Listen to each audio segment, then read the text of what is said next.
Response video to conference report guy, I think. Pyro video, maybe.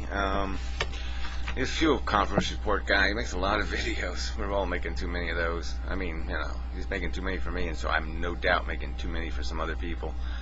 And too many subjects bounce around a little too much, but it's all sort of related. But anyway, a couple of these videos were sort of focused on this idea that some descriptions of our reality are too simple. And life's more complicated than that, or the universe is more complicated.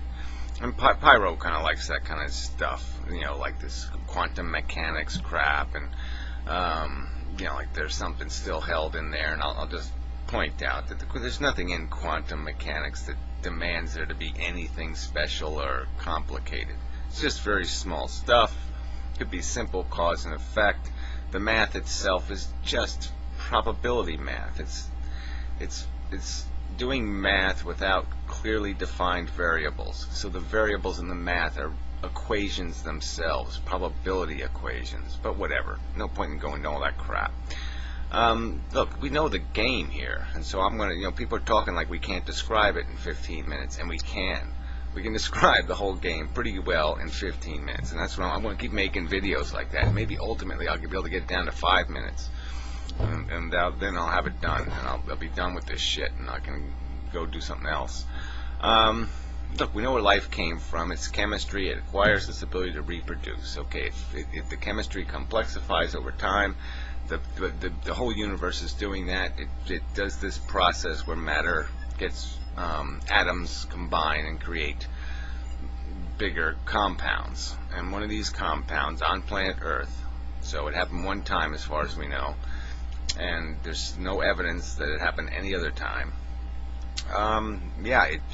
Enough of the right stuff came together, and it created this incredibly intricate little machine that could reproduce itself, and with a DNA copy, with a blueprint copy, which is the important part, because it's the blueprint that's evolving. The DNA molecule is doing the evolving. The cell structure's probably stayed pretty static. It's changed, but it hasn't dramatically changed. But what's written on that blueprint is dramatically changing the manifestations of what the cell turns into, what it becomes, what it reproduces into.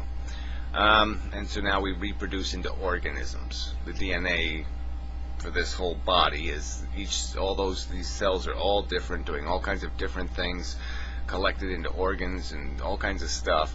They all got the same DNA. It's the same blueprint that's running the whole show, because it's an organism now.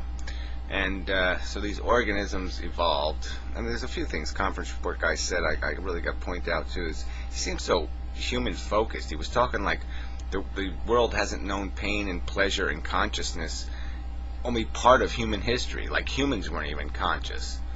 Before they knew how to count to 15, that somehow you weren't conscious if you didn't know how to count to 15. I just found it nonsensical.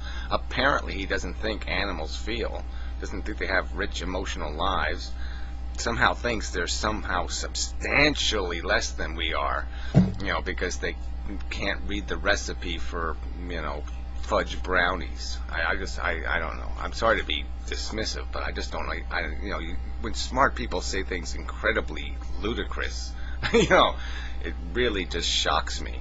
And he's done it before. He's very human focused, very, it's all human centric. So anyway, but his last video, he was talking about the doom gloom shit and understanding some of the catches of this thing we call being alive. So that was good. Alright, well, back to the simple story. And the truth is simple. Alright, this is what, so a reproducing mechanism.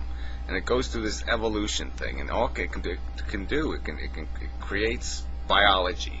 So it can create physical little weapons. We can have big sharp teeth, and we can have good eyes, and we can have senses, and then some segment of this evolution, this tree branching thing, branched with the brain idea. Let's go with the brain as a tool, as an instrument. So now we have psychology, and we know that psychology is at its roots a feeling, a desire machine, and that for most animals that's what it basically is. It's desire. They have some capacity to learn, and they can manipulate their environment to some extent. They have enough intelligence to satisfy their desires, but the desire is what creates the motivation, the impetus, and they have a little bit of a reflexive intelligence to make them not be idiots, not to do stupid things, not to just fly over the cliff. And then the big intelligence, when you start getting the bigger intelligence, it's basically just there as a scheming tool. I mean, it's the more you learn how to manipulate your environment to get more out of it, what you want. And our psychology is pretty simple in the sense that it's just basically conditioned. We're conditioned to for our preferences and prejudices, our wants, and what we the exact texture of them are basically conditioned into us through our maturation. Just like an elephant learns how to be a modern day elephant by growing up in his little family of elephants, we do the same thing. Our culture and our family condition us and turn us into somebody who's going to enjoy, watching a baseball game. More than likely. Obviously, we can deviate. So anyway, so far that seems really simple. Yeah, okay, you got an evolving little machine. It acquires the ability to manipulate the organism, create behavior through a mechanism of sensation, feelings, good and bad feelings, attraction and repulsion. Let's just use those words. It is the mechanism acquires the faculty of attraction, want, and repulsion, don't want, very bad, leave me alone. And that becomes a very elaborate psychology over time. That simple mechanism is our psychology, and that's all we are. We're just addicted, or we're bigoted, whatever the right word would be for the opposite of an addiction.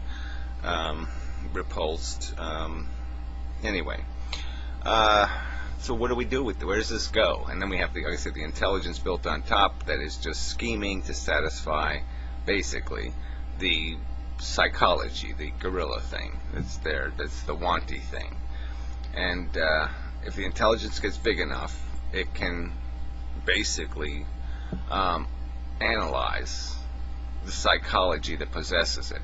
So if you get intelligent enough, you start analyzing your own psychology, basically, and you say, oh, I see where my desires are manipulating me, blah, blah, okay, I can control this, and I can control that, I don't have to rape the women, and I don't have to pillage, and I don't have to be a selfish asshole, and I can understand a higher standard of conduct, and so we become sophisticated, cultured,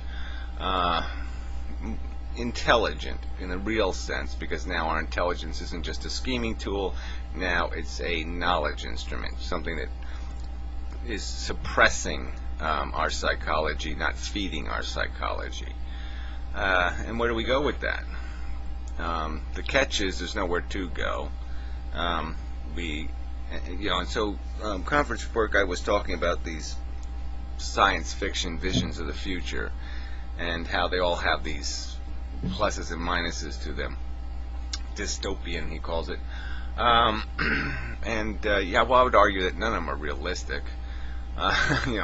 We have there's a very low probability of us surviving this problem of our innate nature to be way too violent, and this technology thing. It's a real problem that there's no real it's hard to build a logical equation that figures out how we're going to avoid making a really horrible mess with our little nuclear bombs eventually, because eventually they'll get into hands that aren't going to be doing the high big brain thing. They might be, even though they might have concluded the whole human race should go, but it's more likely they'll have some personal bigotry towards one part of the human race and be trying to annihilate that part. But anyway, that's a whole other subject. And then the whole survival thing, like even the these futures where the world blows up and there's these little dregs of humanity still left, and then they all fight to go find a place so they can make a new village of humanity and just start the whole fucking shit game over again. That ain't gonna work either, because they won't have solved the fundamental problem, which is gorilla brain. the two can't live together. Intelligence can't. It just, you can't. There's no point in having it attached to a gorilla. There's no point in attaching a computer to a hammer, or however the right way to put it is. That's not even a good metaphor. But you get the idea. I mean, a gorilla doesn't know what to do with a big brain. I mean, it just doesn't know what to do with it. It doesn't have enough respect for it. And human beings will likely never be able to have enough, enough courage, I don't know what the right word would be, enough mental discipline to step beyond their subjective horniness for this bullshit, their addiction. They're never even going to admit they're addicts. A substantial portion of them probably won't ever be able to admit that. They'll just keep thinking they're doing something purposeful. God says it's worthwhile, so I'm just going to keep chasing it.